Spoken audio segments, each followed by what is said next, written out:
pillow? Slave? Okay, it's not. That's okay. Tanya Hart with American Urban Radio, U-Speed. Okay, thank you. Amma, congratulations. What an incredible Thank thing you've you. done. When this film comes out, most people will not realize that slavery was not just an American story. Many people still think that. How does it feel and how important is it for you to realize you're enlightening people about the diaspora? Yeah, you know what?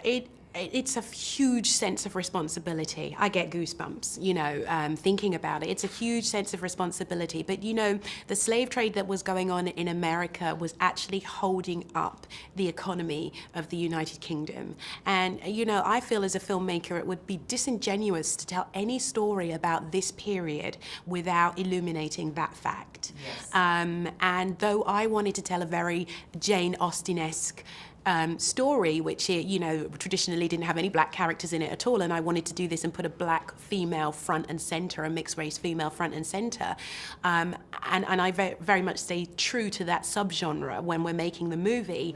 I had to do something that Jane Austen didn't do, which was also illuminate the trade that was holding up Britain at the time. I think it's very important that the world knows. Oh, they'll know now, Yes. and it's beautifully done. You kept it simple. As a director, you didn't use any tricks. Tell me. No, about I'm not. that.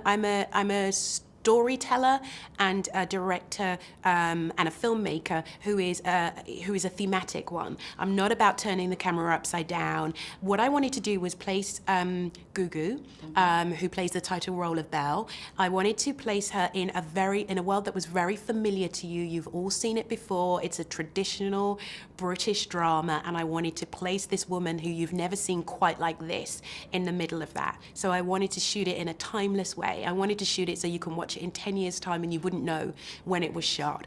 I wanted to place her in a timeless, classic environment and not do anything handheld and edgy or anything like that, but keep it simple and beautiful to look at. Is it true that you and the writer have actually never met? Yes, it's absolutely true that we've never met. Well, it happens when Damien Jones, the producer, had been trying to get the movie off of the ground for a very long time.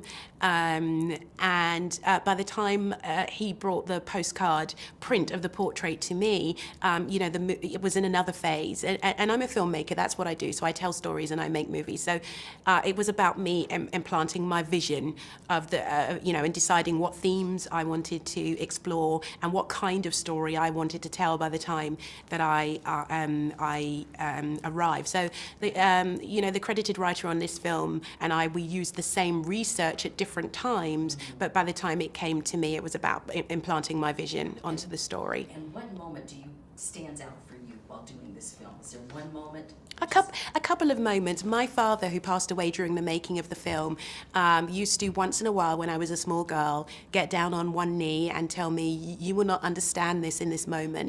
The exact line that Matthew Good tells the little Dido Belle, but know that you are loved.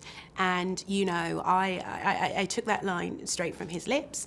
That moment where this little girl is given the gift of how much her biological father loves her and has to carry that through the film, through some not great experiences during the film, but it kind of gives her a strength to come out the other side. For me, that's the beginning. That's that's the seed that's planted within her that helps her to be the kind of, feisty, strong, outspoken woman in the way that I like to see myself, by the end of the movie. And so for me, that's what stands out. And I feel like I have honoured him by ensuring that I took on his legacy and made sure it was injected into this movie.